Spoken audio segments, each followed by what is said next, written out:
Hi. Welcome to 60 Minutes with PD. Another Saturday, another 60 Minutes with PD. Welcome to 60 Minutes with PD.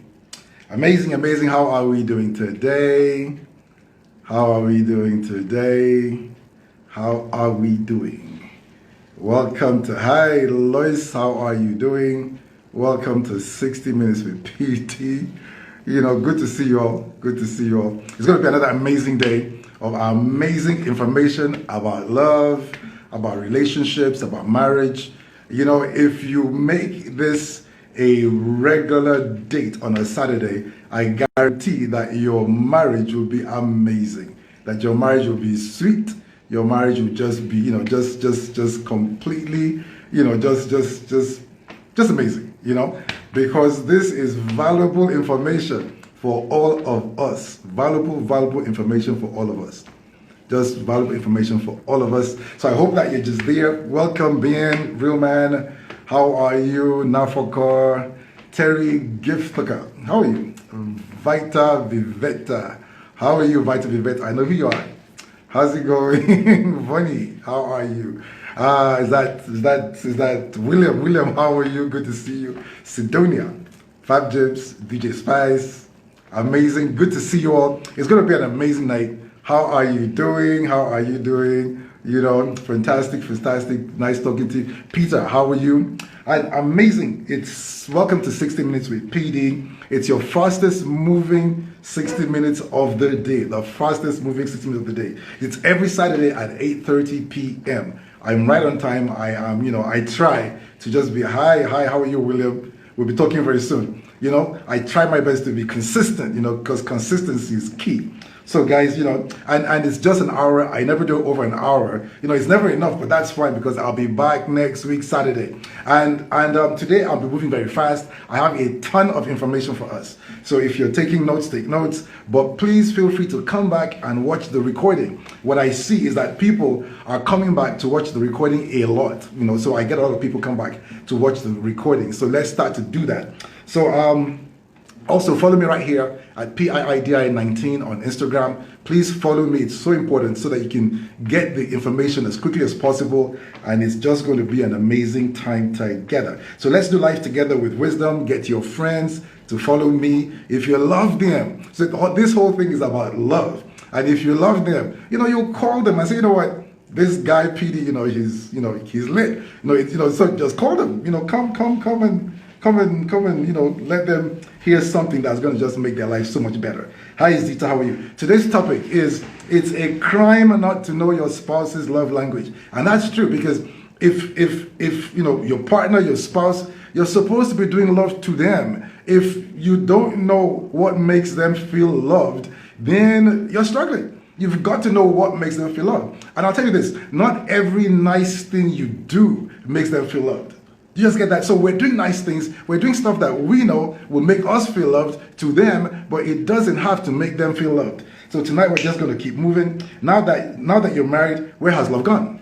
That's a really good question. It's like, now that you're married, where has love gone? And that's what happens, because when, the dating and the courtship, it's called the in love experience. We just like we're just high on hormones and everything. But, now we're married. Okay, we've got to start doing love, consistently and in a strategic way as well. So you've got to know what makes them feel loved. So tonight is about love, about relationships, about marriage. So just relax, call your partner, call your spouse, because tonight is going to be really nice.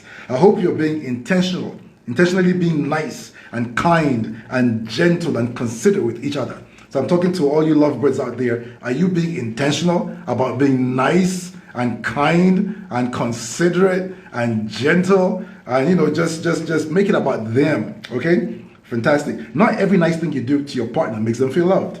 Every human being has an emotional love tank. Okay, if you are struggling today in a relationship, it's because your love tank is not full.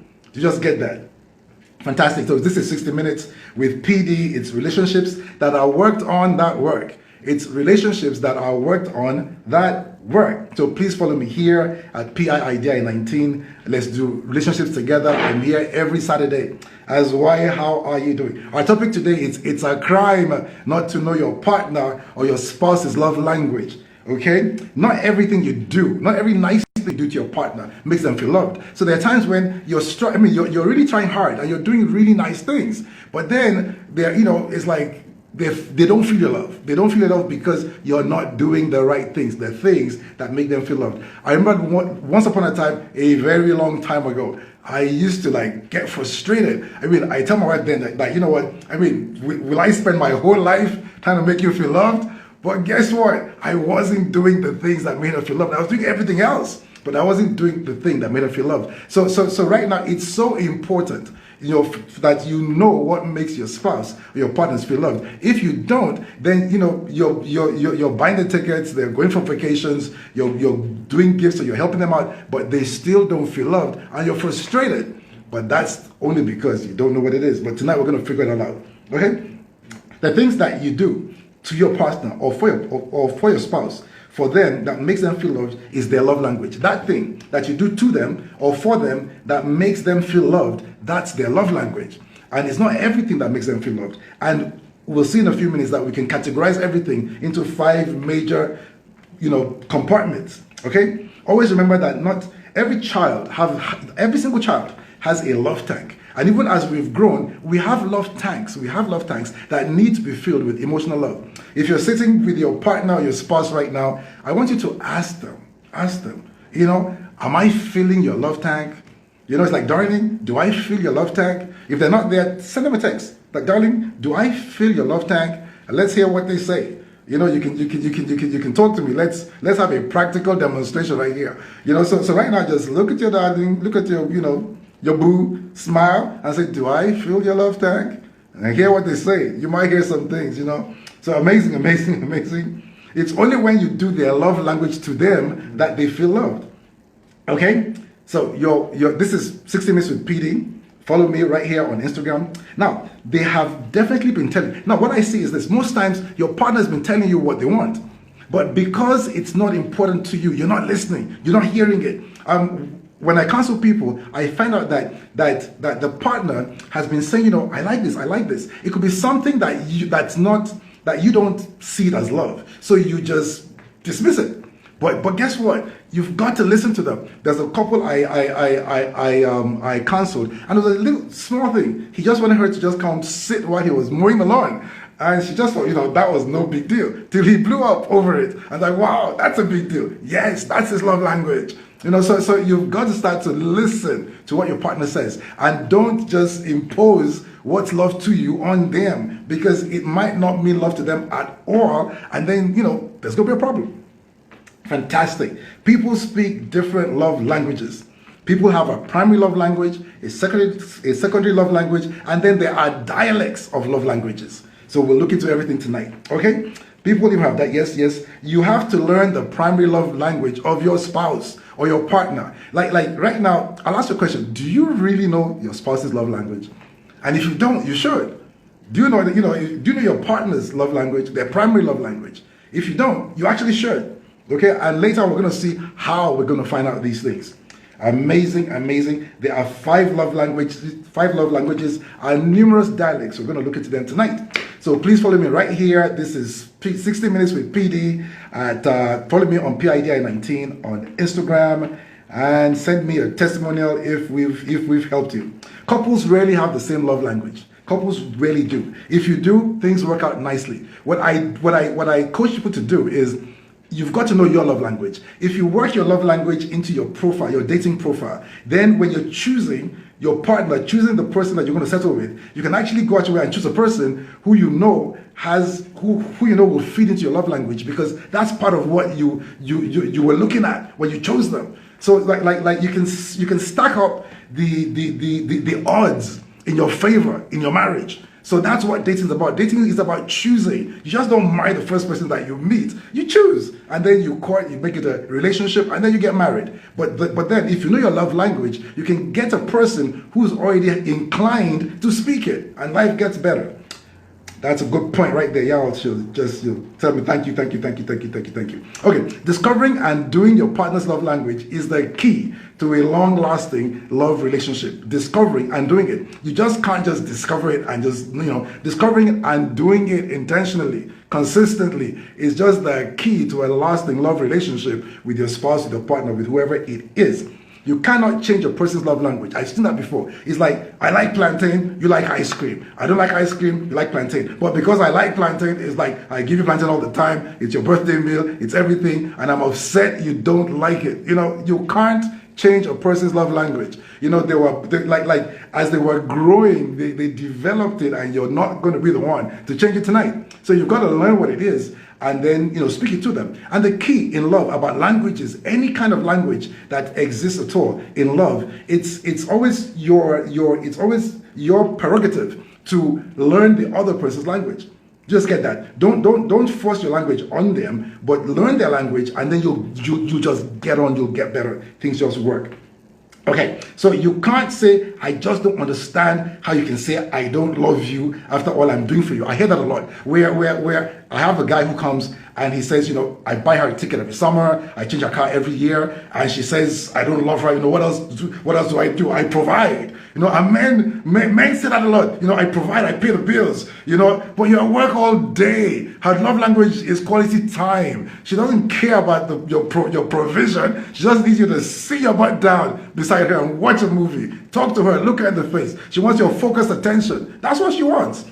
So like it's like the trips are good. It's good, but it's not everything. So guys, you're out there. I know that.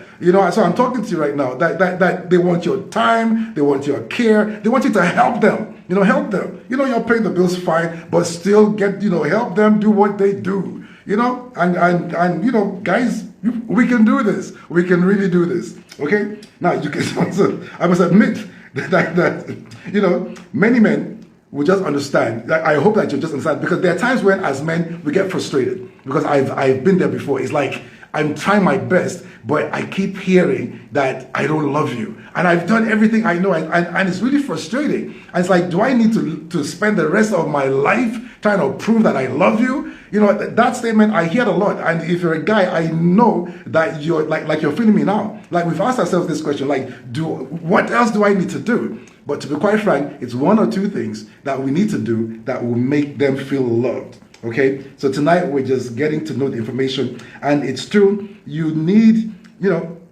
love did not, like that love tank you have didn't start today.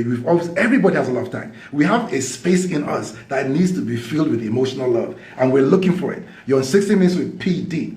Is your spouse's emotional tank empty? I want you to ask them, is your tank empty? The question you should be asking right now is, how do I feel my spouse's emotional love tank? Because I'll tell you this, in any kind of relationship, if our emotional love tanks are full, we're going to be joyful, we're going to be smiling, we're going to be very forgiving, we're just going to be okay, because our emotional love tanks are full. You're speaking love to me, and I know I'm loved by you, and I'm speaking love to you, and you know that you're loved by me. So it's just an amazing thing. So look at your partners right now and say, what? Am I feeling, ask your partner, are you feeling my love right now tonight? It's going to be a good evening, ask them. And whatever they say, just do it. Don't argue. There is no way you can enjoy your marriage if this question is not important to you. If it's not important to you that your spouse's love tank, your partner's love tank is full, if that question is not important to you, you're going to struggle. It's just very simple. You're going to struggle. You have to have a concern, like, no, darling, how are you feeling right now? How are you feeling? Is your tank full? Is there anything I can do to just fill it up? Just let's be that person. Okay, we can do it. We can really do it. Okay, people behave differently when their emotional tank is full. I'll tell you this: if you have a partner or a spouse who you're struggling with right now, they're not doing what you want them to do, and they're reluctant. Let me tell you, if their emotional love tank is full, it will shock you what they'll do. And they'll do it by themselves. They won't even ask you. It's like, darling, what can I do for you? Well, how can I serve you? Darling, can I do this more?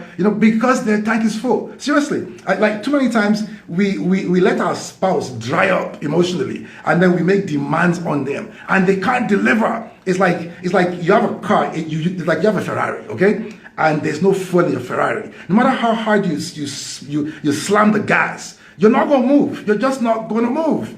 But guess what? If you fill the tank, all right, with the fuel, emotional love, and you hit the gas, you will burn some rubber. And I know you know what I'm talking about. So right now, many of us have wives and husbands and partners who are dry. Their tank is empty. And meanwhile, we're trying to like burn some rubber around the bed. It's not going to burn. It's just not going to burn. So if you're there, start to listen. Like truly, there's something that we need to do. People behave differently when the emotional tank is full. Okay, it will also absolutely shock you to see how eagerly your wife will cook your best meals and hand feed you joyfully when her emotional tank is full. Seriously, try this.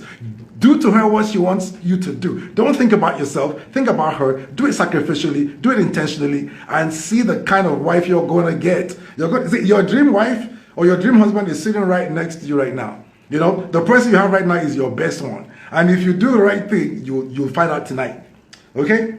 So most times we just stubbornly and ignorantly do to our partners what we want them to do to our detriment. So it's like, I just do what I want her to do to her. But what I want her to do to me is not what she wants me to do to her. So we've got to get that right, okay? It's only when you speak your partner's love language to them that their love tank gets full. It's only when you speak it, it gets full. If you're not speaking it, no matter what you're doing, their love tank will not get full. Okay? The in-love experience. You know how when you meet a person, like you're in love and the butterflies in your stomach and everything, all that feeling, it's fiction. It's fiction. It dies. The longest that feeling has lasted in anybody's relationship is 2 years. And 2 years is even a long time. Most times it's over in the first 2 months. And it's surely over when the first baby comes. We are going to do a topic that says, where does love go when the baby comes? That's a big topic for all married people. Where does love go when the baby comes? It's really big. We'll talk about it really soon. When that feeling is gone, that feeling is temporary. This doing a person's love language is what keeps relationships going. It's not I feel butterflies each time I look at you and my knees are shaking and I'm sweating and my heart is pumping. I just love this guy. I just love, No, that fades away. It's the doing of love intentionally, of a person's love language to them that keeps the joy going, that keeps it going, that keeps everything going. So this topic is really, really important. We really have to get it. This is 60 Minutes with PD. I am here every Saturday at 8:30 p.m. Please follow me right here. Follow me now so you get everything that I post. Being in love is not a necessary ingredient for a successful marriage. I'll say it one more time. Being in love is not necessarily a successful ingredient for a successful marriage. You can be in love. Many people are in love and then they get married and then they divorce in a year or two. Because the in-love thing didn't work. There is an intentional part of love that keeps things going. It's intentional, it is unconditional, it is sacrificial. You do it on purpose. It's like I find out your love language and I do it to you on purpose. Okay? How often do we see people fall in love and get married only to divorce 2 years down the road? What happened to the love after the wedding? Really great question. Great question. What happened to love after the wedding? What happened to love? You see, so that in-love thing is not enough. What you're learning tonight is what keeps you going happily, joyfully, for a long time lasting. Because you know their love language and you're doing it to them intentionally, consistently. So that is amazing. Intimate lovers can easily become enemies. Did you hear that? Intimate lovers can easily become enemies. And your marriage can easily become a battlefield.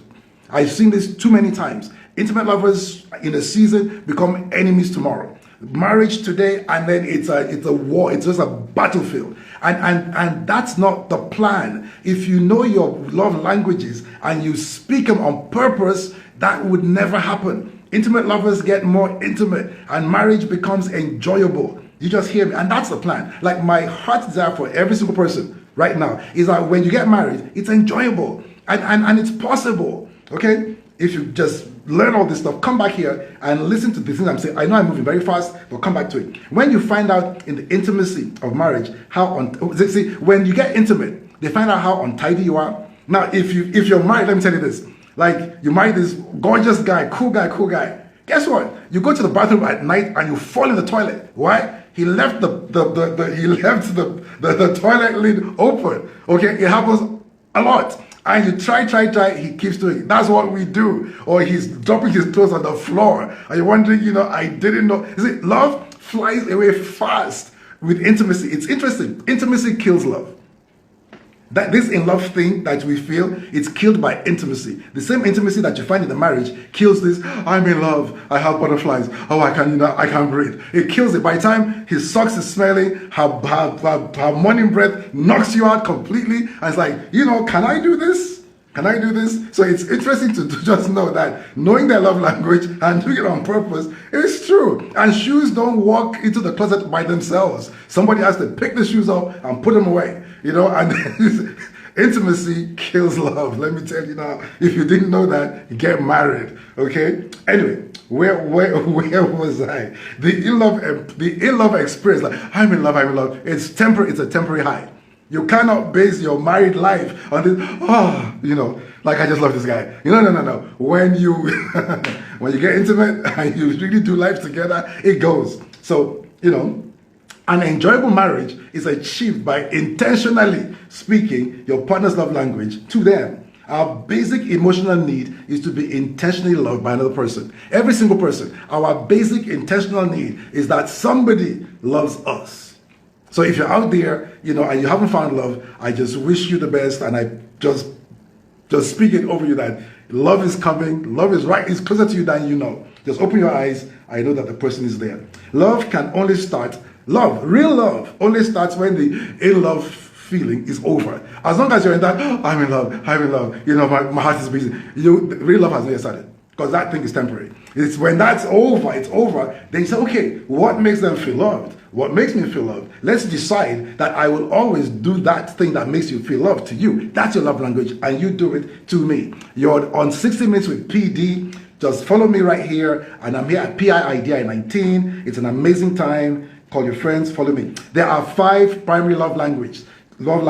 Words of affirmation, quality time, receiving gifts, acts of service, physical touch. I'll say it one more time. Words of affirmation, quality time, receiving gifts, acts of service, physical touch. So let's jump off right now. The first one is words of affirmation. There are people that only feel your love when you speak encouraging words to them. When you speak words that build them up, words that just encourage them, and just encouraging words. That's what they need. They don't need your money. They don't need it's nice to give them money. They'll appreciate it, but that's not what makes them feel loved. They need you to speak softly to them and gently, and you encourage them and you build them up and just let them know that, I believe in you. You can do this, and that's important to a lot of people. So the worst thing you can do is have a spouse whose love language is words of affirmation, and then you're abusive. You call them stupid, idiot, get out. It's like you are killing them. And for you, if that's not your love language, you don't really feel it's a big thing. It's no biggie, it's just no big thing. But to them, you are stabbing them and you're killing them. So start to ask them, like let's not get spiritual about this. Just ask them point blank, darling, what do I need to do to make you feel loved? And just discover it, and if you're already together, you should know. So, words of affirmation. No matter what you give them, no matter what you say to them, they will not feel loved except they hear from you words of encouragement, love, kindness, consideration, and care. These are good words, okay? Everyone has a primary love language, but some people also have a secondary love language, okay? Love languages have dialects. For example, under words of affirmation, you have verbal compliments, kind words, humble words, indirect words of affirmation. If your partner's love language is words of affirmation, they will respond differently to the different kinds of words that you speak. Sometimes, humble words is just all they need. Some is kind words, some is just compliments. But then you got to figure it out, okay? I know, Carol, you're talking to not that they respond, not what they respond to, and speak it more. Like you love your partner. That's why you're with them. So like when you talk to them, if you say something and it makes them feel sad, it gets a wrong response for them, don't do it again. And then if you say something and they just light up and they tell you how much they appreciate what you said, make a note. Like, this person likes what I'm saying. I need to say more of this to them. You know, it's intentional. The reason why you're together is to make your lives better. Let's start to figure that out. I hate it when I see couples fighting and the house is a war zone. That's not why you're together. Just stop just for one moment and think, why am I living with you? You know, I'm here to be a blessing to you. So I'll try. So let's try a whole lot more. Okay? Note that, you know, that if they respond to compliments, compliment them regularly. Compliments work better than nagging. You just get that? Compliments work better than nagging. The same person that you nag to do something, guess what? If you compliment them, they'll finally do that thing happily. So actually, compliments work better than nagging. If your spouse responds to encouraging words, pay attention to what they like to do and then encourage them. If you know that, you know what, each time you encourage them, they kind of just brighten up. Then start to watch and see the things that they're doing and encourage them. Darling, you can do that. You know, wow, I'm really impressed. I just know you can do that. You continue to just encourage them. Don't use your words to push your own agenda. Now, sometimes people get confused. They say, well, they need encouraging words. Well, I like to eat pounded yam with egusi soup, all right? So you know what? Oh, darling, you know, it's don't do that. Don't encourage them to do what you want. No, encourage them to do what they want. That's the whole idea about encouraging them to do what they want. Just get that. So fantastic. So don't push your own agenda. Yes, encouraging words may not be your primary love language, but you have to learn it if it's your spouse's. Like you might, like maybe you grew up in an abusive environment, harsh, where words meant nothing, and you know you can just do anything. But if your spouse, if that's her love language, you've got to learn it. You can't just start to cut her down, because you see, you are the person who suffers the most when you've cut your spouse down. Because a strong and a joyful spouse will lift you up. But a spouse that you've cut down cannot do much for you. Okay, so let's start to just figure that out. Okay. Kind words, you know, is a dialect of words of affirmation. The manner in which you speak is important. There are people where it's not even what you say, but it's how you say it. It's like, darling, you know, kind words like, you know, thank you so much. You know, that thing you did, I really love that. How are you feeling this evening, you know? And you're speaking nicely and kindly. No, darling, bring that thing. Just bring my slippers. Yes, just bring it. Now. You know? No. Kind words are good. You know, I see people smiling. Yes, kind words are good. Okay. So soft, gentle, loving, caring, merciful, considerate. See how I'm talking? Your tone is important. The way you say it is nice. You know, you look them in the eye because you love them, and you're speaking. You know, so kind words. You know, that's a love language. You know, and the caring. You know, intentionally, consistently speak kind words to them. Don't bring yesterday's feelings into today. Now, kind words is like, you know, like what didn't work yesterday, keep it yesterday, because you're a kind person. So it didn't work yesterday, keep it there. Today we're not going to talk about it, but today has endless. Just endless possibilities. So let's talk about the amazing possibilities we have today. But don't drag them back into yesterday and beat them again for something that they've already paid a price for. You know, be kind. Okay. Demand erodes intimacy. Kind words do not include. You don't demand love. You cannot demand love. Love is a choice. So don't be demanding. You know, in your approach to your spouse. If you're demanding, it kills intimacy. So don't do that. Demand erodes intimacy. Do not make your request by demanding. Your request as a demand makes you a tyrant and not a lover. Okay? And you are not a tyrant. You are a lover. I speak it over you. Demand does not fill anybody's love tank. If you're demanding things from your spouse or your partner, you are not filling their love tank. Just know that right now. So don't demand. Love is about giving. So it's and it's like this. I know this, that if I fill your love tank, you will do for me more than I expect. So I'm not going to demand from you more than I expect. I just simply fill your love tank. And seriously, I want you to try it. If you're struggling with your partner right now, just try it. Stop demanding and just figure out what they like and fill their love tank and see what you get. Okay, it works.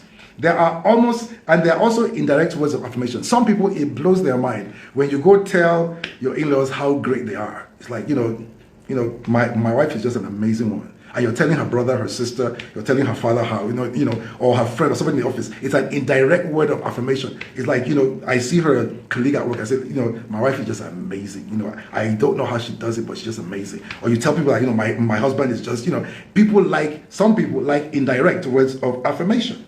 Did we just get that? Fantastic. Okay. So, yes. Demand. Another love language is quality time. The next one we're going to talk about, I'm about to stop because I can't cover this. I will probably continue next week, but I'm going to stop. I'll attempt to do quality time. Okay. Next love language is quality time. For this group of people, no matter what you do, what they want from you is quality time. It's not the vacations, it's not the new car, it's not the clothes. They want you to come sit with them and spend time with them. They want focus time. They want you to put your phone aside. Quality time does not include texting, calling, and doing the things that distract us. No distraction. It's like, darling, it's you and me, quality time. I'll give you a trick. If quality time is your thing, while you're looking for a spouse, look for a person that likes to walk. It works. Because if you like to walk, and we do a walk maybe every other day, it guarantees me quality time with you every 2 days. I know my life is going to be good because I planned it. It's too many times we don't plan things. We entered the marriage and then we're struggling, we're drowning. I'm like, what? No, you plan it. So you end up with the right person. Dating is for choosing, Don't date like you're married. Okay. Quality time. Okay. So it's about, it's not, just never feel your love except you spend quality time with them. They'll just not feel it. And you interact with them alone. Focus time. They need your undivided attention regularly. Walk with them, take them out to eat, watch a movie, just the two of you. What makes one person feel loved is not what makes the other person feel loved. They need your focused attention. No phone calls, no texting, no TV, no distractions. Dialects of quality time are quality conversations. This should include some self-revelation. It's not fun when you're having a quality conversation with a person and you're all closed up. No, there's nothing. I'm not getting to know the inner workings of your mind and your heart. Quality conversation. I'm talking. I reveal my feelings. I reveal my heart and who I am. That's a quality conversation. Okay, we are influenced by our personality types, but we are not controlled by them. We are influenced by our personality types, but we are not controlled by them. So irrespective of what your personality type is, you can still have a quality conversation, okay? Then another dialect is sympathetic conversations. She wants sympathy, not advice. Many times, she wants sympathy. She doesn't want advice. Men like to fix things. You start telling him something, he's trying to fix it or telling you how you did something wrong. She doesn't want to hear that. She just want to say, okay, wow, just empathy, sympathy. Simple. That's what she wants. And then, and things. Too many times I see guys, they're frustrated. She's talking and they think they have to respond. She's talking, they must answer. She's talking, they call it complaining. All she's doing is she's unwinding verbally. And all women do that. If you exchange your wife for the best woman in the world, she's going to unwind verbally. That's what they do. So they're not complaining. So just chill out and hear it sympathetically. I hope you're hearing me, guys. What she needs is someone to listen and to be sympathetic and understand her pain. These conversations are more about listening, not about speaking. They're like a quality conversation with a person who likes quality time. It's not about you just talking. It's about you listening attentively to what she's saying. That's what she wants. She has your attention. You just get that. Make eye contact. Don't get on your phone. Don't answer calls. Just listen and listen for her feelings or for their feelings. Sometimes it's a guy. Because when you hear their feelings, then you can speak into the feelings, okay? Observe body language to see how they're feeling. Refuse to interrupt. Too many times we cut them off before they're done. Because we can't wait to just answer, to respond, tell them what we want, and then we just cut them off. No, let them finish talking, okay? Because the more they unwind verbally, the better they're ready to receive you, okay? To get intimate with you. So it's important to you that you hear them out. Okay, when a woman talks to connect, I think I've said this before, I won't get into it today, but women talk to connect. Guys don't need that. We're like switches. We go on, we go off, but the woman needs to talk to connect. Fantastic. Refuse to interrupt. Quality time also includes quality activities, doing things together, expressing love by being together, creating love, experiences and memories. You make the time because it's important. When they need quality time, you make the time. you make time for a lot of things. You make time to do different things. So if they need quality time, you make the time. Okay, it's not too important. I'm gonna stop here. There are like 3 more. We'll do it next week. I think there's gonna be a part 2 to this. I have some amazing guests. I have Carol. Should be waiting to talk to me right now. Let me find Carol. Where are you? Did you request? Conversations with Carol about love languages? She's gonna have some questions for me, and it's gonna be a nice conversation. So, guys, just let's wait for her to come. While she's coming, you are on 60 Minutes with PD. It's gonna be an amazing, amazing evening. Hi, Hi, Carol. I see ya. how are you? You're looking good. Thank Hi. you. How's it going? I'm good. I'm good. You've answered all my questions, though. That's the whole I'm very idea. I just disappointed. point out. But hey, let's hear questions. Let's hear questions. Okay. Um, there, I'm going to give you trouble tonight. I know. I know who you are. I'm ready for it. Okay, so let's assume that you know each other's love language, and one Okay. person is always meeting the love language of their partner, but their Okay. partner is not showing it back. What do you do? What do you do? Okay. Like the first thing you do is you make sure that you do what makes them feel loved. Okay. Now, while they're enjoying it, Yeah, but they're not doing it. no. Let me land. Let me Okay. land. Now, Okay. because it's their love language, okay, they are going to enjoy what you're doing. Agree?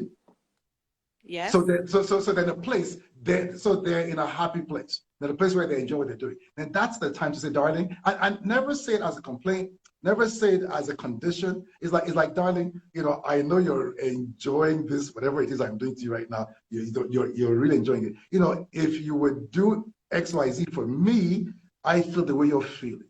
And I'd love to feel that way too. But anyway, let's have fun tonight. Let's just do that. Okay. And Now, that's there's something quite about interesting most times because when we come at them, because we're not getting what we want, we don't come at them we come at them like it's a complaint, like we're making a demand, but people don't respond well to demands. People respond better to requests. So this thing I'm doing for you, it's unconditional. Whether you do mine or not, I'll keep doing it.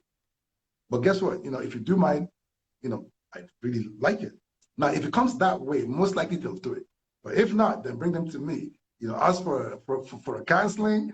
I'll talk to him. It's one-on-one, mano a mano. Man to man. I will sort it out. I I hear you. Okay. So you mentioned like most women, I won't say all women, but the vast majority of women, one of their love languages is tends to be words of affirmation. A lot of women are like me. They need to be told nice things and complimented and all of that. So I'm going to raise a cultural issue now. Most Nigerian men will do the lyrics before marriage. Once they're married, they put away the foolishness as they see it. They've caught the fish, right? So they now put away their foolishness and they don't use their emotional intelligence to actually recognize that those things need to continue. If that's what caught the fish, in order to keep the fish, they have to keep going. So what do you say? What do you say to that? How Okay. do you encourage a man to keep going? Okay. Now the first thing is this. That scenario that you painted is a result of choosing the wrong man, because not all Nigerian men are like that. So it means that you missed it while you're dating. So obviously you're going to pay a price for what you missed. Okay. So yeah, because you're dating to choose. It's not very difficult to know a person that's pretending and a person that's not. Because I mean, I've asked the questions. I've watched them when they know I'm watching them. I've watched them when they don't know I'm watching them. I've asked about them. I've done my due diligence. But to get them to change, like it's days like this. One thing I tell everybody is this: don't move forward with a person that's not teachable. If they're not teachable, see, no matter the condition or state you meet a man, it's not a problem if they're teachable. But the worst kind of person you could ever find is a person that's not teachable. Now, it's quite common that men may not listen to their wives on many things, but men will listen to other men on a lot of things. That's my experience. So if you have a teachable person, he's sitting beside you right now, and I'm talking. You know, there's some things that you've told him that he never did, but when he hears me, you know, a mature man saying the same thing, and I don't know him, I don't know what's going on, but I'm saying it and I'm advising, they follow. And then if I make a phone call and we talk, and it's like man to man, let's talk. What's going on? You know, it's like I've been like the thing is this: there's nothing you're going through I haven't been through before. I mean, I'm a man just like yourself. We have the same struggles, we have the same everything. So you know, we can talk, and we can talk openly. It's like, you know, we can really talk openly, and it's between you and me. But we'll get to the bottom of it, and then we can, you know, readjust your mindset, and then get you back out there. Okay. So counseling works. So you talk about counseling, and I fully subscribe to that, and I fully agree with that. But I also know a whole lot of men that would never air their dirty laundry in public, so to speak. And even if they feel that their woman has gone to speak to a marriage counselor, they would be horrified, mortified, angry, upset. How do you deal with that? Well, those men exist, but it's like this for men like that. It's still, everything is like completely like, you know what? It's like this is the point of no return, and then they'll reach out for a straw just to save their lives. I've seen that happen before. And for guys, don't most times don't bring them to the counselor like, you know what, I've gone to talk to the counselor. I've told you that you're a bad guy. Now please come with me so he can just tell you what's wrong with you. Yeah. You know, no guy wants to come with you to this strange guy to be told what's wrong with him. So you've got to package it differently. It's like anytime there's a problem, it always takes two to tangle. So it's like, you know what, we have some issues that we need to solve. You know, I know a person that can speak to us, you know, and truly I haven't really spoken a lot to him, but I think if we go out there, we'll talk. But I'll tell you this too, because I get a lot of couples that come to me, and then when they come, they're thinking, should I tell him everything? Should I not? And I always start and say, you know what, you know, if you go see a doctor and your finger's hurting, okay, if for whatever reason, when you sit in front of the doctor, you decide that we're not going to tell the doctor today that my finger is hurting, I'm going to say it's my toe. No matter how good that doctor is, he will prescribe something for your toe, and you're going to go back with your finger hurting. So now that you're sitting in front of me, I'd love it that you let me know what's really going on. Then at that point in time, we start to hear something. Yeah, I mean, that's how it works. Okay. I have one more question. Let me just check. Two more questions. Okay, the first one is, can a failing marriage be fixed using love language? Yes. Because the key is this: when the marriage is failing, like any point in time, there's some constants. Any marriage that's failing, love tanks are empty. He just doesn't feel like he's loved. She doesn't feel that she's loved. People who feel loved don't separate. Marriages where people feel loved, they stay together. So then it's a matter of people just decide not to just do love to their partners for whatever reason. You know, it's too much. They don't care for whatever it is. But if they can get to a point where they say, you know what, I'm going to do what I need to do to save this marriage, and I'm going to do their love language to them, you're going to find that the complaints you have from your partner disappears when their love tank is full. They become the person that you want, until we figure that out, that we have a part to play in making our partner the people that we want them to be. Most times we are demanding. We're just demanding, do this. I want my meal this time. I want the house clean. I'm going to go. You're just demanding. But that's not how love works. That's not how relationships work. Demands kill love. So you do love to them, and then you request. Request means no strings attached. If you do it, it's good. If you don't do it, it's fine. But I will continue to do love to you. If you do this long enough, the love lives again. In a marriage, love can die. And in a marriage, love can wake up, come back to life, and flourish in a marriage, in the same marriage. So I believe. Okay. Interesting. Okay. My last question then. When you were talking earlier, you talked about the fact that you're choosing a partner, you're choosing a husband, a wife, and whatever in that relationship. And so Yes. you have to watch and look for the things that you want. Now, are there any love language combinations that are better than others? Is it better to find someone with the same love language as you? Is it better to find something, they say opposites attract, or Okay. are If you there, find a person, if you're one, go. is it better to avoid? Are there any combinations to avoid? No, no, there are no combinations to avoid at all. None at all. Not at all. And if you know about love languages and you're really choosing, you can attempt to choose a person who speaks the same love language. Then it's amazing because if quality time is what we do, then we can just sit on the sofa and just vegetate for hours. And to other people, it's like boring, but to us, it's like amazing because that's what just turns it on. So it helps if it's the same. But to be quite frank, there are very few couples have the same love language. Very few, very, very few. Mm-hmm. We just choose them, Mm-hmm. and then but you're expected to do their love language. Amazing, Carol. Interesting. Thank you That's right. so much. I've enjoyed it. Thank you. It's nice talking to you, Well Carol. done. So do you have like I'll a see you last next. word for us before you go? That I'm bringing on William. Just last word, parting word for us. The one thing I will say about love language is when I first found out about love language and I began to apply it to all of my relationships, my relationship with my son, for example, my relationship with my sister and all of that, those relationships improved. Those relationships got better. For those that have children, yeah. your children have love languages and you should know them. Yes, they do.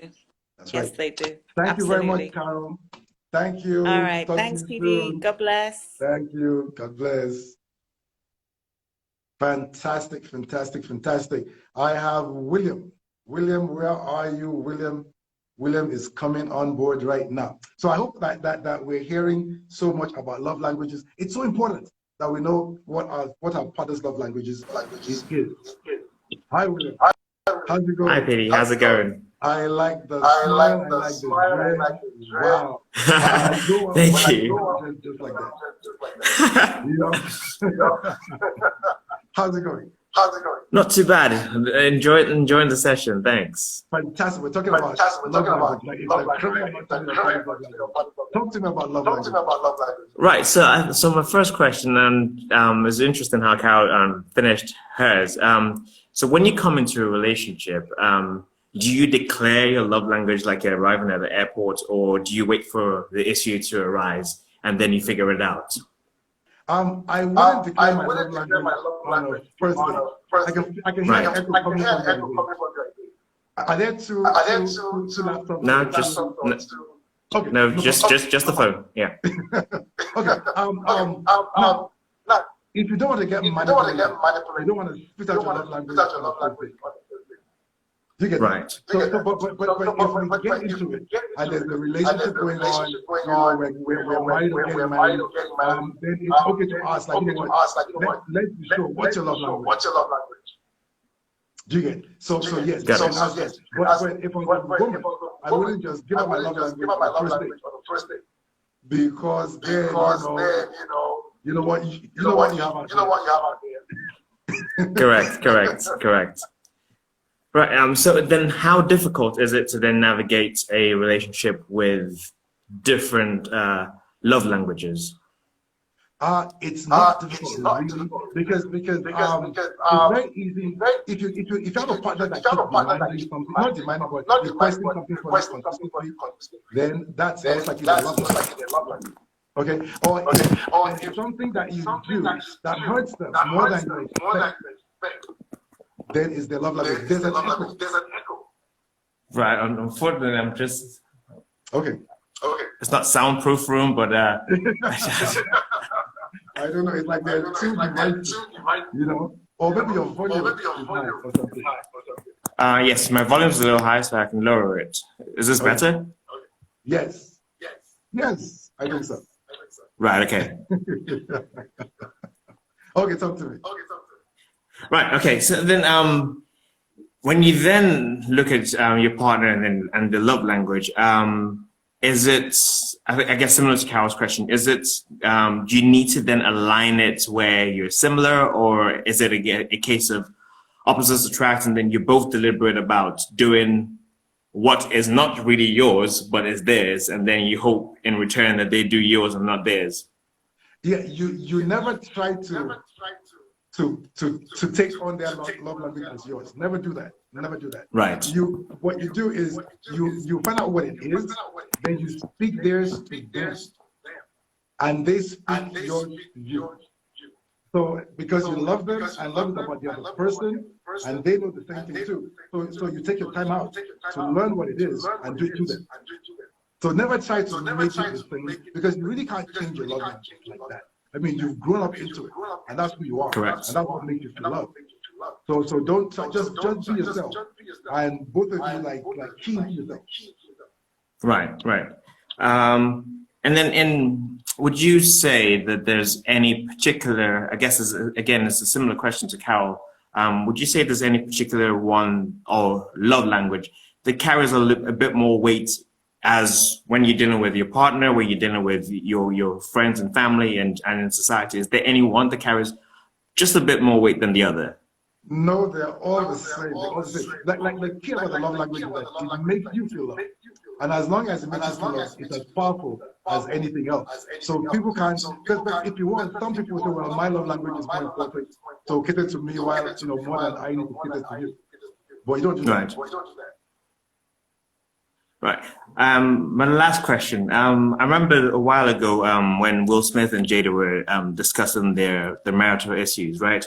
And Will at some point said that he was prepared to walk away because he felt that Jada needed to be the first person to make herself happy in the marriage. Is that what it should be? Do we have a first duty in a way where I can't love you if I don't love myself first? So you need to love you, then I can love you. Which is true, though. Which is true, because if you don't love yourself, a person just can't make you have self-worth. They can help you, but you've got to be the first person to just realize that I love myself, and then this person can come into my life and help me, feel. I mean, because the whole idea is this: if she doesn't love herself, like you said, she has nothing to give you. Correct. So he has love to give her, but obviously she wasn't in a place where she could give him the love that he required. So, right. Our responsibility is to be able to give love to the other person. Yeah, yeah. Well, I guess really those are all my questions. And I would say, I mean, I really when myself and my girlfriend started dating, we actually did ranked our love languages, and we found out that for me it was quality time, words of affirmation, physical touch, acts of service, and receiving gifts. And for her, it was words of affirmation first, quality time next, and then everything else was the same. So I think we're just off, just 1 and 2 are different. So I think it is possible to then have opportunities where you're so lucky to find someone who's very similar in love languages. And because love is about the other person, we can all do it. We can always, because you love them, you'll do it for them. And when you see them flourish and they're joyful, it makes you happy because you had the opportunity and the privilege to just do that for them. So that's what love is. Just being able to make the other person just feel the love. That's why when people are quarreling or they're fighting, it's just not the thing to be or do. Mm-hmm. Amazing, William. Thank you very much. Thank you very much. Thank you. For like a few minutes before we close. Thank you again soon. Thank you. Fantastic. Judy. Is Judy here? Judy is here. Judy, how are you? We have 6 more minutes, and Judy's gonna come and tell us some amazing things about our love languages. I hope you can hear me better right now. I knew that we were struggling. We're going to finish because today I didn't finish today. So next week we're going to carry on and finish the other love languages. Judy, how are you? Hi, PD. How are you?